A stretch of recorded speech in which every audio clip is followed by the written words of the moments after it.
Atenção! Não percam! Nesta quarta-feira profética, grande culto de libertação, poder e unção de Deus, muita revelação de Deus, uma organização, Igreja Madep, com o homem de Deus, o apóstolo Valqueno Santos, o sacerdote do avivamento, e a apóstola Lúcia Santos estará na ponta do altar para te abençoar. Às 19h30, o endereço do seu milagre é a Travessa G, número 200, Setor Nordeste, Formosa, Goiás. Venha você e toda a sua família. Você será impactado pela glória de Deus.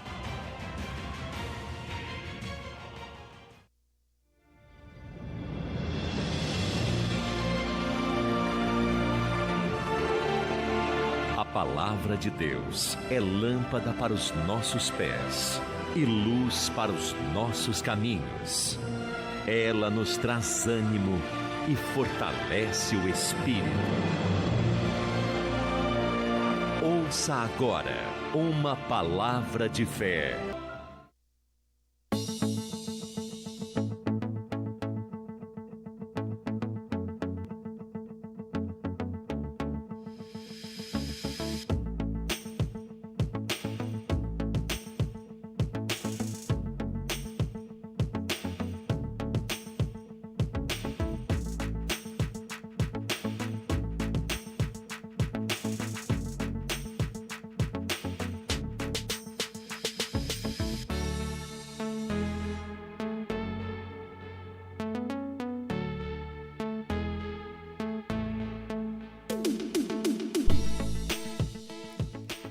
Graça e paz, Shalom Adonai. Quero cumprimentar a todos com a paz do Senhor Jesus Cristo. Hoje estamos aqui para a glória do Senhor, para estarmos adorando ao nome daquele que reina para todos sempre. Estamos iniciando aqui nesta tarde de hoje, nosso momento bíblico. Hoje nosso tema é muito interessante, muito importante para nós e vós outros. O tema de hoje é: nem toda profecia vem de Deus. Já quero convidar você a estar conosco através do Facebook da apóstola Lúcia Santos. Também entra aí pelo canal Palavra Profética no YouTube. Se inscreva, ativa a sineta para receber as nossas notificações em nome de Jesus. Hoje o tema é: nem toda profecia vem de Deus. Eu quero convidar você agora a pegar teu celular, teu smartphone, para estar aí compartilhando esta live em nome do Senhor Jesus Cristo. Hoje estamos aqui na quarta-feira, né? Já quero convidar você também à noite, está conosco aí na nossa programação, né? Um grande culto profético, hoje o Elo da Campanha, hoje é o terceiro dia, estará hoje pregando a palavra missionária linda, e você é o nosso convidado especial para estar conosco nessa noite, a partir das 19h30 no endereço do Milagre, Travessa GO 440, número 200. O tema hoje é: nem toda profecia vem de Deus. Quero convidar você agora a estar compartilhando. Também entra aí pelo WhatsApp, telefone do nosso Ministério Madep, é o WhatsApp, prefixo 61, sequência de 59-3409. Mande sua mensagem de texto, tira sua dúvida, traga seu questionamento, e nós vamos aí estar embasando nesse programa em nome de Jesus. Momento bíblico. Hoje nós estamos iniciando aqui para a glória de Jesus Cristo, nosso Senhor e Salvador Jesus Cristo, nosso grande Redentor. Hoje aqui nós vamos abordar esse tema, né? Nem toda profecia vem de Deus. Aí tem uma pergunta também: nem toda revelação, ainda que seja verdadeira, nem sempre é de Deus. Então nós vamos falar hoje sobre o tema: nem toda profecia é de Deus. Deixa seu comentário. Entra aí pelo Facebook, entra aí também pelo Facebook do apóstolo Valqueno e apóstola Lúcia Santos. Deixa sua mensagem de texto, né, o que você entende, o que você compreende, o que você define Também entra também pelo WhatsApp, prefixo 61, sequência de 593409. Este é o telefone da Rádio Madep, do Ministério Apostólico, para a glória do Senhor Jesus. Quem vos fala é o apóstolo Valqueno Santos, e nós vamos iniciar aqui essa programação em nome de Jesus. Agora são meio-dia e 14 minutos. Nós vamos iniciar para a glória do Senhor Jesus Cristo. Amém? Louvado seja Deus. Nem toda profecia vem de Deus. Amém? Primeiro nós temos que entender, né, sobre a questão da profecia. Existe a profecia e existe o ato profético. Cabe a nós entendermos que profecia não é a mesma coisa que ato profético. Profecia, ela, para acontecer, é necessário a divina sequência de comando. Apóstolo, o que é uma divina sequência de comando? A divina sequência de comando se dá ou acontece quando o Deus, onde é que existe uma hierarquia, né? Deus, ele recebe a informação do próprio, que ele mesmo ele recebe, ele passa essa informação para Jesus, e Jesus envia ao Espírito Santo de Deus, e o Espírito Santo de Deus, ele move o profeta. Isso é chamado divina sequência de comando, aonde traz a palavra chamada revelação ou profecia. Aí tem o ato profético. O que é um ato profético? O ato profético é um ato de determinar, é um ato de profetizar, né? Este ato, irmãos, ele não vem, né? Ele não surge da mesma forma que a profecia. Este ato profético você pode, através do seu próprio coração, o seu desejo de ver alguém, né, curado, receber uma bênção, receber um milagre. Então você mesmo, por si próprio, você pode dizer: eu profetizo, eu determino, né, eu quero, né? Isso é um ato de determinação, né? Então isso é um ato profético. Então nós temos que separar profecia e ato profético. Amém? Que na visão neopentecostal é vista como a mesma coisa, né? Mas tem uma diferença. O ato profético você pode, né, exercer aí com o seu próprio coração, o seu próprio desejo. Mas a profecia, ela vem de Deus, ela vem diretamente dos céus, que é chamada aí a divina sequência de comando. Mas a pergunta é: toda profecia, eu vou usar a palavra revelação, toda revelação vem de Deus, né? Primeiro, nós temos que entender que existem dois movimentos, dois grupos, vamos dizer assim: o grupo pentecostal e o grupo sensacionalista. O grupo pentecostal é o grupo que acredita, né, que ainda existe profecia. É o grupo que ainda acredita que, né, Deus ainda usa os profetas na terra, né? Inclusive eu vim de uma denominação, eu vim de uma igreja, eu não vou citar nomes, né? Mas aonde o líder ele não cria, ele não acreditava em profecia, ele não acreditava que o homem tinha poder, tinha ousadia, tinha autoridade de profetizar, né? E também, a mais ainda, não acreditava que o homem podia determinar, ou seja, fazer o ato profético, né? Dizer que, né, eu determino na sua vida, eu profetizo, né? Então este líder ele não acreditava, né? Ainda que ele considerava o seu ministério pentecostal, na visão, mas no profundo ele literalmente era alguém que era sensacionalista. Onde é que nós vamos entrar no segundo grupo? É o grupo do sensacionalismo. Este grupo sensacionalista ou sensacionalismo, ele acredita que não existe mais profeta, não existe mais profecia, Deus não usa mais os profetas, que nesse ato de profetizar, esse ato de profecia, essas revelações, elas foram cessadas, né, ainda antes né, do movimento, né, ali em Atos dos Apóstolos. Ali findou e não existe mais a chamada profecia. Esse é o sensacionalismo. O que me chama a atenção aqui é que tem determinações, tem crenças que acreditam que a profecia, essa profecia divina, essa revelação dos céus, ela é uma luz menor, né? E essa luz menor, segundo até o conceito adventista, ela aponta para a luz maior. Então isso é o movimento, né, que acredita, né, inclusive o adventismo, né, e outras denominações.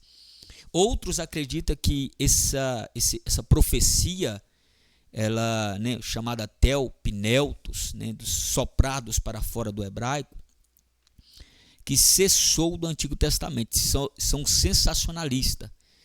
Eles creem, né, que realmente esse telpineutos, ou seja, soprados para fora, cessou do Antigo Testamento, né? Não existe mais. É um movimento chamado sensacionalista. Mas é interessante isso, irmãos, porque foi somente, né, por intermédio do Antigo Testamento, é a crença deles.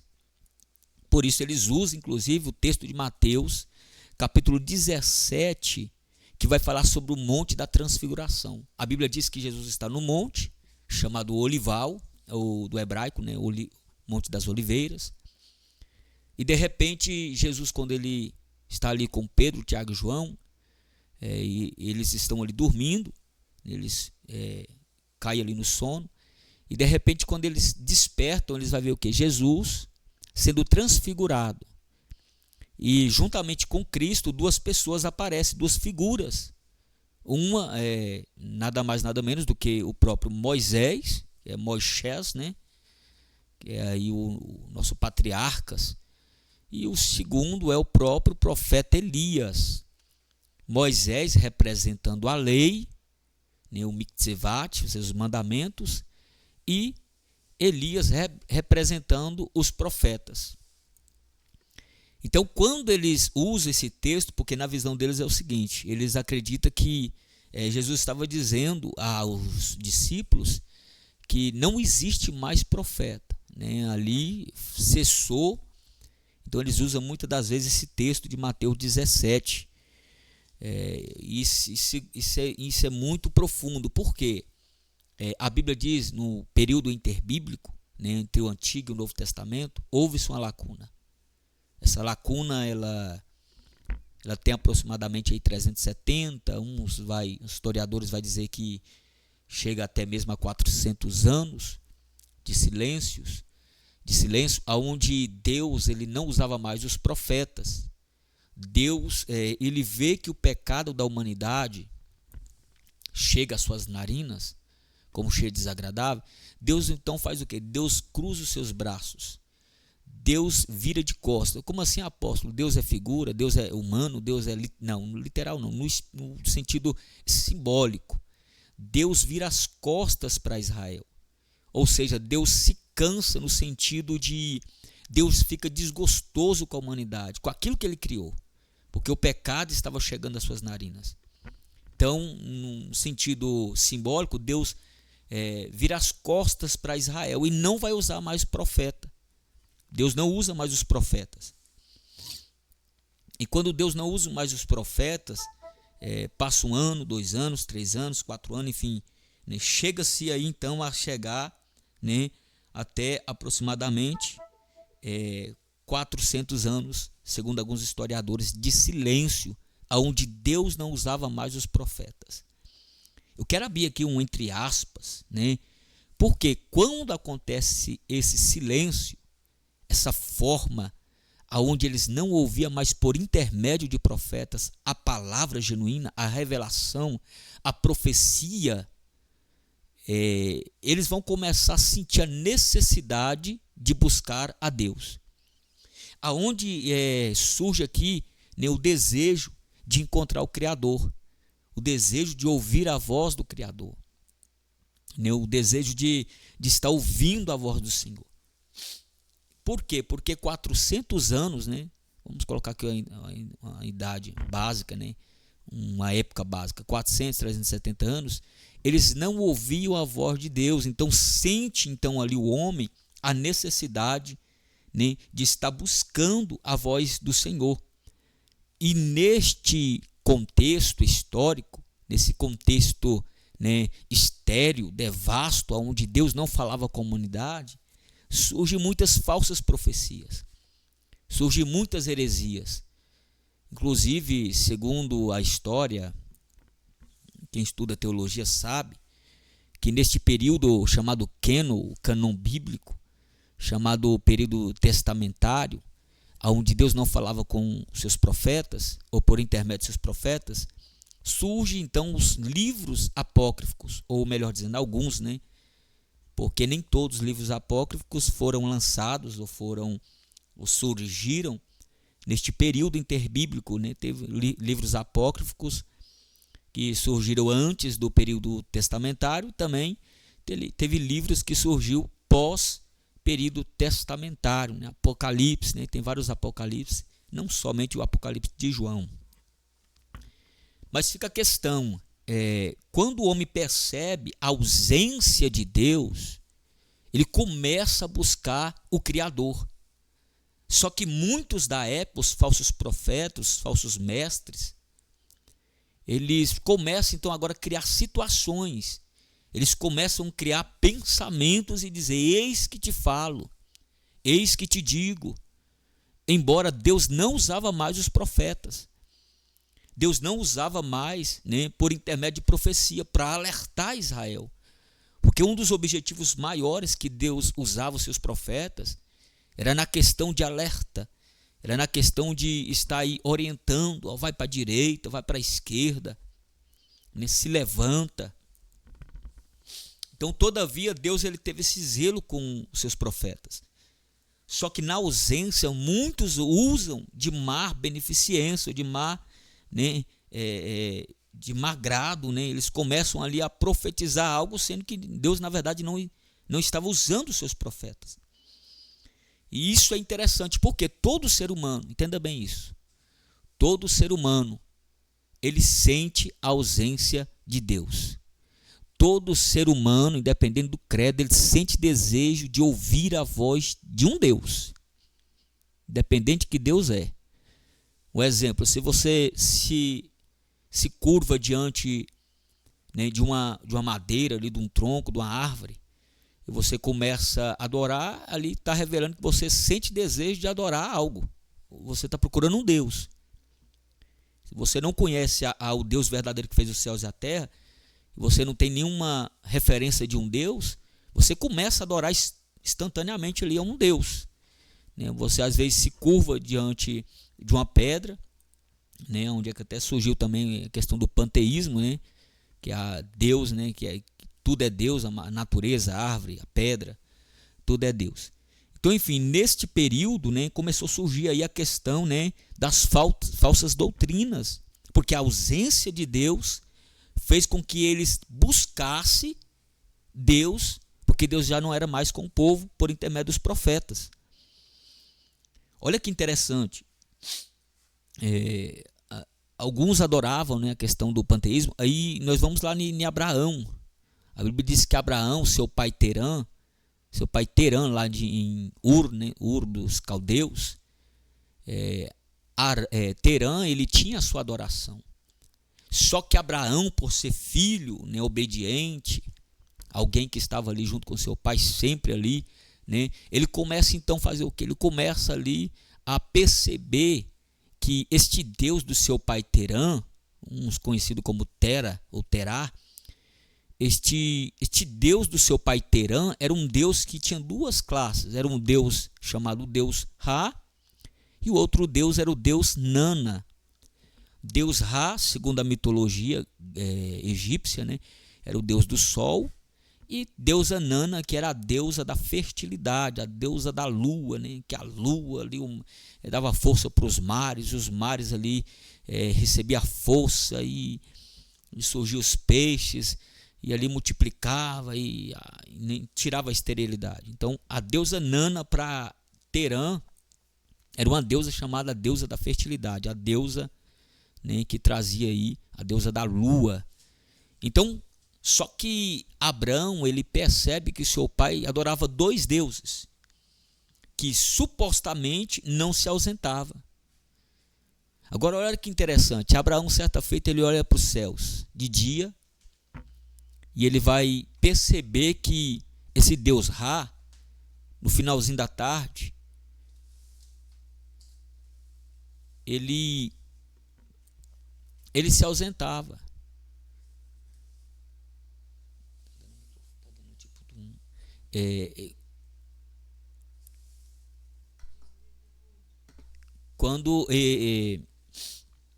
Quando dava a tardezinha, ou seja, no decorrer da noite, no início da noite, este Deus Ra, ele se ausentava.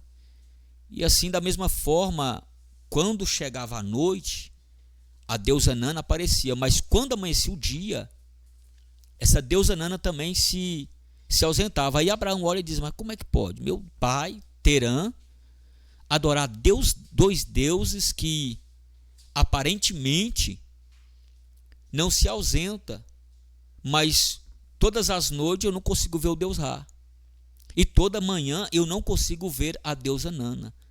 Então Abraão, ele começa a pesquisar e ele vai entender que este Deus, ainda que seu pai achava que não se ausentava, ele se ausentava, né? Então isso é interessante, porque isso aí despertou na natureza de Abraão que ele tinha que buscar um Deus que não se ausentava.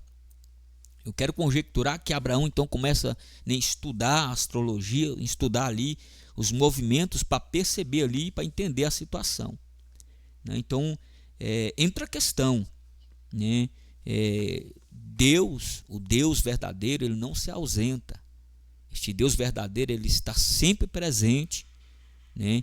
Ainda antes ali do período, né, testamentário, Deus, ele literalmente, ele já estava exercendo ali a manifestação deste grande Deus, que é o Deus que libera a profecia. Olha que interessante, essa ausência do homem, a ausência de Deus fez com que o homem elevasse aí uma busca profunda para encontrar Deus, e surgiu aí as religiões, né, falsas religiões. Então vamos lá, a questão da profecia, né? Existe duas classes de profecia: a profecia ordinária e a profecia que é a extraordinária. Olha que interessante é isso. A profecia que é ordinária, né, com ordem, né, ou seja, lá em Efésios capítulo 4, a Bíblia vai falar sobre, né, segundo alguns conhecedores, 9 dons, que na verdade não são 9 dons, mas são 3 classes de dons. A primeira classe do dom é o dom da revelação, né, discernimento, visão. O segundo é o dom de poder. Este dom de poder, ele se manifesta em cura. E o terceiro, a terceira característica, a categoria, melhor dizendo, é o dom de locução. Apóstolo, como que é esse dom de locução? É o dom da pregação do evangelho. É o dom da pregação da palavra, né? É o dom do ensino. É o dom daqueles que levam, que propagam o evangelho, a pregação, né? Que é o arrependimento, a salvação, enfim. Este é o dom de locução. Então, lá em Éfeso 4, né, muitos conhecem aí como 9 dons, né, que Deus distribuiu ali. Na verdade, são 3, né, categorias de dom. 3 categorias. Primeira categoria é dom de saber, segunda categoria é dom de poder, e a terceira categoria é o dom de locução, né? E essas três categorias se revelam aos 9, né, elementos que foi liberado ali. Isso é chamado de profecia ordinária. Apóstolo, a segunda profecia é a profecia extraordinária, que, né, aí já que vai até contra, né, contrapõe aí até o mesmo sensacionalismo. A questão da profecia, né, extraordinária é uma profecia progressiva, né, que vai de geração em geração, né, e deslancha literalmente em Atos capítulo 2, verso 17, que diz assim: nos últimos dias derramarei do meu espírito. E quando Atos 2, capítulo 2, verso 17, diz esse versículo, ele faz um enlace em Joel 2, verso 28, como cumprimento da promessa, né? Essa efusão do Espírito Santo. Lá em Joel 2 vai dizer que nos últimos dias derramarei do meu espírito sobre toda a carne, né? Então, assim, em Atos dos Apóstolos, capítulo 2, verso 17, essa profecia cumprida, né, chamada profecia extraordinária, aonde começam então ali as pessoas ali a serem usadas, né, profetizar e ali exercer a obra, que é o ato, né, de profetizar, a profecia, e contrapõe aí a todo o sensacionalismo, né, que acredita que, né, Deus só usou os profetas, né, entre o Antigo Testamento e o Novo Testamento, somente no Antigo Testamento, e Deus sensacionou ali, né, a difusão ou a efusão do Espírito Santo sobre os profetas. Vamos lá, olha o que diz o grande reformador John Hus, né? Ele dizia uma frase que dizia o seguinte: hoje vocês estão matando um ganso. Muito conhecida essa frase, mas daqui 100 anos vocês vão ver nascer um cisne. Seu nome Hus, ou a palavra Hus, significa ganso, né? Segundo a história, este homem chamado John Hus, ele foi morto dentro de uma fogueira. Só que antes dele ser morto nessa fogueira, ele profetiza dizendo: olha, vocês estão matando hoje um ganso, mas espera daqui 100 anos, vocês vão ver nascer um cisne. E a Bíblia diz que depois de 100 anos, a história diz, perdão, depois de 100 anos aparece quem? Martinho Lutero. Martinho Lutero aparece pregando a palavra. Ele aparece exercendo como se diz, uma reforma que ficou marcada na história, cumprindo a profecia de John Hus. Aí você pergunta: apóstolo, isso foi mera coincidência? Ou será que isso realmente foi uma profecia? Se isso foi uma profecia, então realmente Deus ainda usa os profetas. Muitos batem de frente dizendo: não, isso aí não foi uma profecia, foi apenas mera do conhecimento. Por quê? John Hus, quando ele começa a mexer no movimento, né, o sistema físico, aí, o sistema político, na visão de muitos ali, realmente John Hus já estava ali colhendo ali, ou ia colher o que estava plantando. Então, para muitos, não, John Hus apenas estava, né, já como se diz, ele estava próximo a realmente acontecer a situação dele morrer, né, e surgiu um outro, mas não que ele tinha profetizado e o que ele profetizou aconteceria, e sim, como se diz, consequência dos seus próprios atos. Mas a maioria, né, pentecostal, né, como nós somos, cremos que realmente ali foi uma profecia que depois de 100 anos cumpriu a Martinho Lutero. Vamos lá. A pergunta é: toda revelação, ainda que seja verdadeira, é de Deus? Esse é o questionamento de hoje, né? Toda revelação, ainda que seja verdadeira, ela é de Deus? Olha que não é a questão de ser uma profecia, a questão é de ser verdadeira. Ainda é de Deus? A Bíblia diz lá em Atos, capítulo 16, verso 16, que Paulo e Silas estavam andando e de repente uma mulher, uma feiticeira, uma mulher de espírito de adivinha, ela aponta para os discípulos e diz: olha, esse que eu vejo que tu és um homem de Deus. Agora eu pergunto para você, ali foi verdade? Ela revelou realmente? Sim. Ali foi uma revelação verdadeira. Realmente ele era de Deus. Realmente Silas era de Deus. Paulo era de Deus. Só que quem estava no corpo, né, quem estava usando aquela mulher ali, não era Deus, e sim o próprio espírito de engano, o espírito de adivinho. Então, literalmente, né, vamos lá também lá em 1 Samuel, capítulo 28, a Bíblia também fala sobre Saul.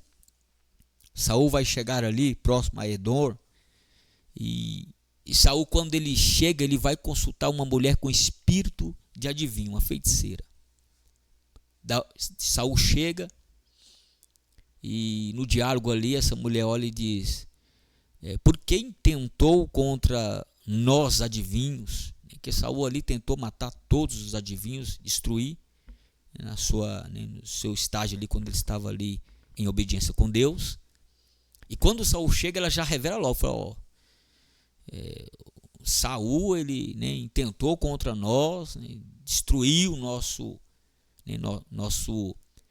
ofício. Eu não sei se eu posso usar essa palavra, mas Saul, o desejo de Saul ali era consultar, né, porque Deus já não era mais com Saul.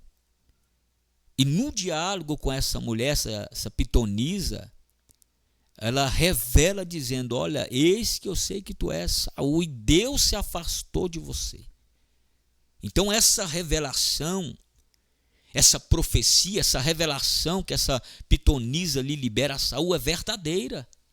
Literalmente, Saul, Deus não era mais com ele.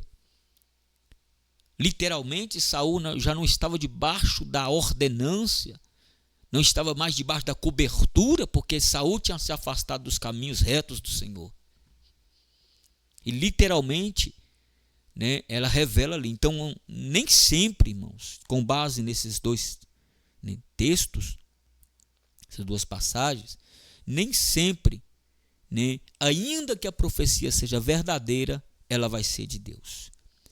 Embora a expressão, olha que interessante isso, embora que a expressão não julgueis o profeta, mas julgais a profecia, não está na Bíblia literalmente falando, mas né, nessa forma literal, mas alguns textos ganham forma. Olha que diz João capítulo 4, verso 1. Amados, não creiam em qualquer espírito, mas examinem os espíritos, plural, para ver se procedem de Deus. Porque muitos falsos profetas têm saído pelo mundo. Atos dos Apóstolos, capítulo 17, verso 11, diz assim, os bereanos eram mais nobres do que os tessalonicenses, pois receberam a mensagem com grande interesse, examinando todos os dias as Escrituras, para ver se tudo era assim mesmo. Detalhe, não julgueis o profeta, julgais o que? A profecia. Apóstolo, aonde que eu julgo a profecia? Por intermédio da palavra, a Bíblia Sagrada. Hoje em dia nós estamos vivendo um período, vamos dizer, um período considerado neopentecostal, um período onde, né, os profetas estão usando aí de suas próprias emoções, né, enganando a muitos, né, para levantar aí, né, benefícios, para levantar status. E hoje em dia está infelizmente dessa forma. Muitos falsos profetas. Esse negócio de, esse que te fala, esse que te digo, sendo que Deus não está falando, irmão, isso aí é muito, né? Isso aí tem envergonhado o evangelho. Lembra que eu falei, você pode profetizar sim, o ato profético, mas não coloca aquilo que Deus não colocou.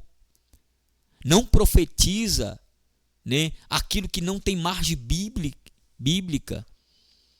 Hoje em dia está um negócio de revelação de CPF, revelação de nome, de endereço.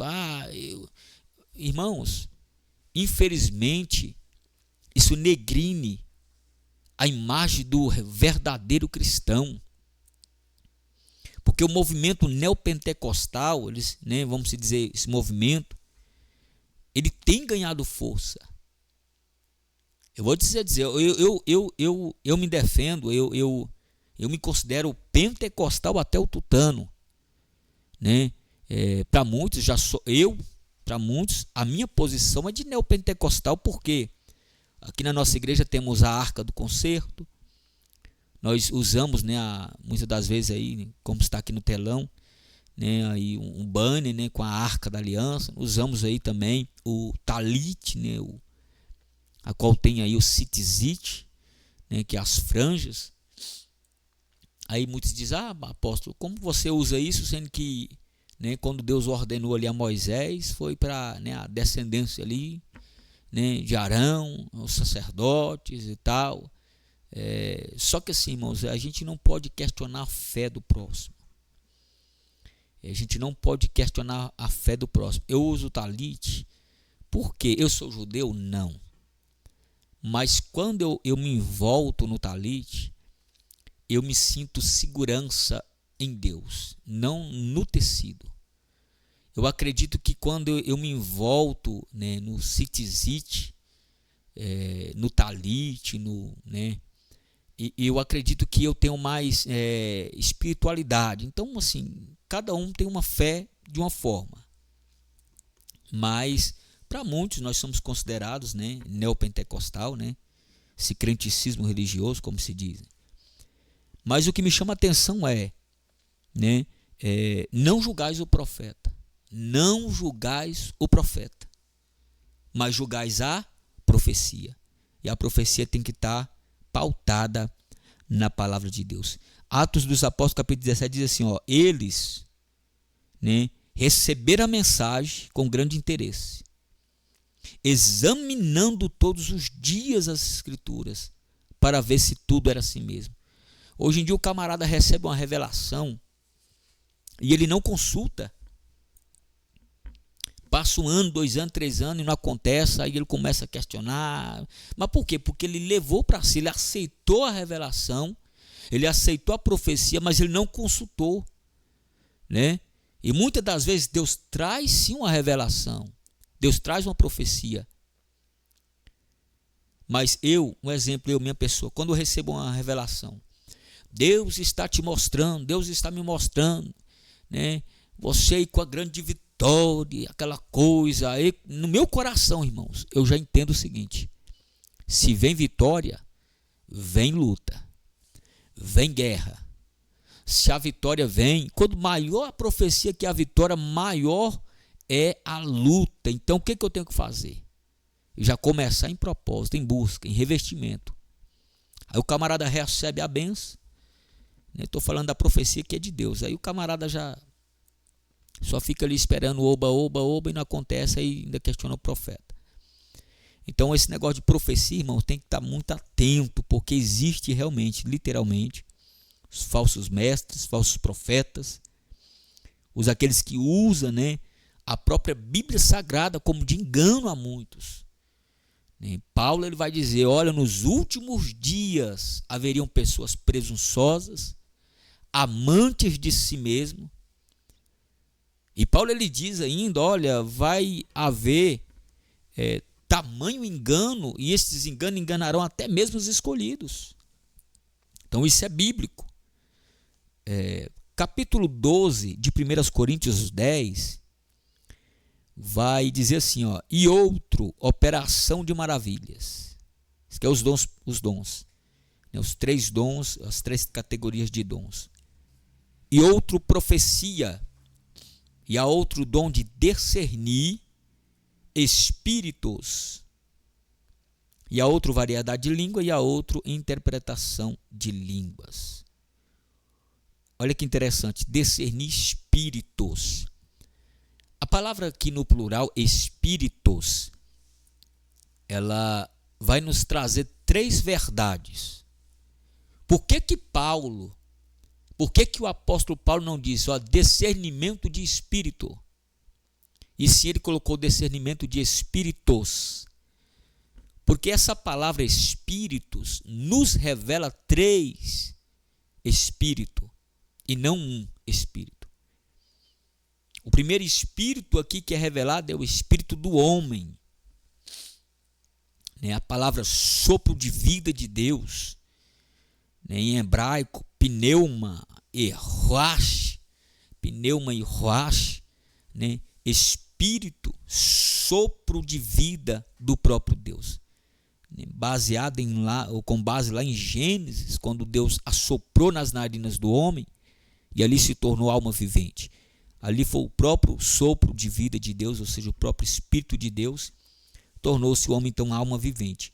Então, Espírito do homem, ou seja, a vida.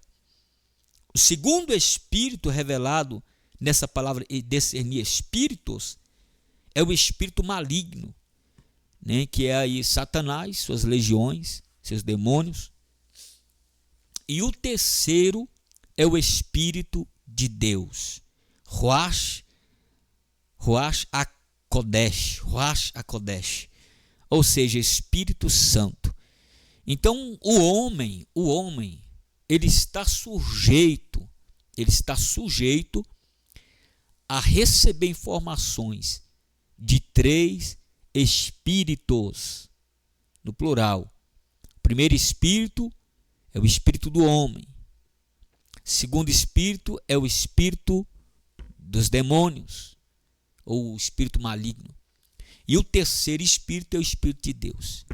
Certa feita, um pastor, nós conversando, ele diz: olha, eu tenho algo em mim que é impressionante. Eu consigo saber tudo que o povo fala de mim. Vocês podem estar aqui na sua casa, eu lá na minha casa, você falou mal de mim aqui, lá na hora eu já recebo e Deus já me mostra que realmente está falando mal de mim. Então, assim, tudo, ele disse que tudo que ele receber, que alguém falar dele, ele sabia. E eu, na hora, eu pensei, falei, mas como assim, esse negócio de o homem ter esse poder de ver tudo que fala, como é que pode isso? E aí eu, buscando entendimento, eu consegui perceber a questão desses três espíritos. O homem, ele tem a informação, né, do espírito de homens. Ou seja, alguém chega na pessoa, então ele conta ali vamos dizer, uma situação, né, um ato que aconteceu com outro. Isso aí é uma revelação, é uma profecia, não, uma revelação, né? É algo que ele está trazendo ali e a pessoa está recebendo aquilo. Ele está sabendo através do homem. A segunda ação é o próprio maligno. Esse maligno, ele não precisa usar o homem. Se você falar algo aqui agora, eu sozinho, se eu falar algo, daqui 1 minuto, vamos colocar 1 minuto, 10 segundos, 20 segundos, meia hora, que eu virar a esquina, o diabo, ele pode usar alguém para dizer: eis que tu falastes assim. Isso é profundo, irmãos. Aí você olha e diz: é verdade, é de Deus, porque só estava eu, no meu íntimo, dentro daquele quarto, dentro daquela sala. Mas você pronunciou, o diabo pega aquilo que é existente, entenda bem. O diabo, que é o único que não pode trabalhar com o futuro, mas ele pode trabalhar com aquilo que é existente.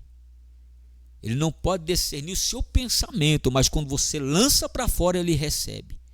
E ele recebe e vai usar alguém para usar o quê? Para fazer de engano. Então você pode falar algo aqui agora. Você tá, mais alguém, um exemplo. A você e quem sabe seu cônjuge. Aí você está lá: meu plano é fazer isso, né? Meu projeto é enlarguecer isso, é comprar esse carro, essa casa, né? E tal, aquela coisa, aquele sonho. Aí de repente, né? Aí vai pro culto, aí lá no culto lá, e o diabo já pega alguém ali, aí começa a profetizar e que não sei o que, e você é de Deus, porque só estava eu e minha esposa, né? Só nós dois sabemos dessa situação, nós não falou nada para ninguém.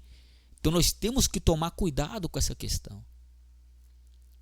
Nós temos que tomar cuidado, porque nem sempre, irmãos, eu não vou generalizar, mas nem sempre esse negócio de falar: eu conheço o seu CPF, né? Eu conheço o seu sobrenome, eu sei quem é a sua mãe, o seu pai, né? Eu sei de que cidade você veio. Nem sempre isso aí é de Deus, irmão. Isso aí é existente. Isso aí é algo que existe. Eu quero ver o camarada. é profetizar coisas vindouras, coisas futuras. Então esse negócio aí de eis que te falo e revelar coisas naturais, você tem que ter muito cuidado, né? Tem que ter muito cuidado. Eu não vou dizer que nem todos esses aí que falam, né, Deus me mostra o CPF e tal, não vou falar que todos esses são espíritos de engano, porque Deus usa também essas situações, essas categorias, mas nós temos que tomar muito cuidado, porque muitos falsos mestres estão usando essa estratégia, né, para enganar muitos. Aí vem a questão aí do Pix, né? Muitos profetas de hoje aí estão vivendo na questão do Pix, né? A era do profeta do Pix. Você profetiza de acordo com o que você deposita na mão do profeta e ele revela, né? Ele revela de acordo com aquilo que você depositou na mão dele, né? De acordo com o Pix que você entrega, é o tamanho da profecia que você vai receber. Então isso aí é um grande problema na igreja. Isso é um grande problema nos dias de hoje. Nós temos que ter muito cuidado, né? Tem muitos profetas aí, né? Vamos dizer, falsos profetas, falsos mestres, que estão usando de engano para né, ganhar benefícios próprios. Mas Paulo ele deixa aqui bem claro, ó, nós temos que discernir os espíritos, né?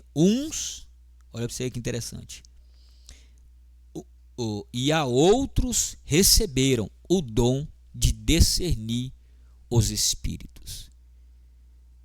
Então nós temos esse potencial, essa capacidade de discernir o que é de Deus, o que é do homem e o que é do diabo. Nós vamos finalizar, né? Já estamos aqui no nosso finalzinho. Este é o momento bíblico e eu espero aí mais uma vez estar com vocês nessa programação, essa live, com este tema, né? Momento bíblico. Então nem toda profecia ela vem de Deus, né? Há profecia, há ato profético, há falsa profecia, há espírito de engano, né, como se diz, mas Deus ainda usa os profetas de Deus na terra. Então temos que ter vigilância, porque muitos vão profetizar, mas nem sempre é de Deus. A Bíblia diz lá em Apocalipse: Senhor, eu profetizei no teu nome. Aí Jesus vai dizer: apartai, maldito, porque não vos conheço. Então a questão não é profetizar. A questão é: será que é de Deus? Será que vem dos céus? Será que ali é o engano? Será que ali realmente vem do Senhor a profecia, né? A Bíblia diz: examinais as escrituras. Assim eles fizeram, né? Assim eles agiram, os bereanos, lá em Atos dos Apóstolos 17. Todos os dias eles estavam pesquisando ali, né? Encontrando ali realmente ali vertentes que davam margem bíblica para ver se realmente era de Deus. Ou seja, eles faziam uma filtragem ali, ó, se é de Deus, então vamos receber, se não é, vamos descartar isso aqui. Então, na minha opinião, no meu entendimento, Deus ainda usa profetas, sim. Eu não sou do movimento sensacionalista, não. Eu não acredito que sensacionou, eu acredito que Deus ainda usa os profetas. Deus ainda usa através da revelação os pequenos, né, para trazer conserto, para trazer edificação, para trazer avivamento. Então que você possa compreender nessa tarde de hoje que Deus ainda está contando ainda, né, com a tua posição.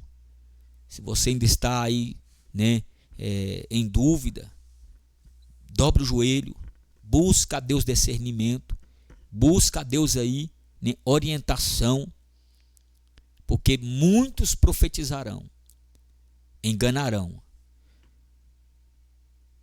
mas prevalece a palavra da verdade. Amém? Deus abençoe a todos. Ficamos por aqui. Graça e paz, Shalom e Adonai.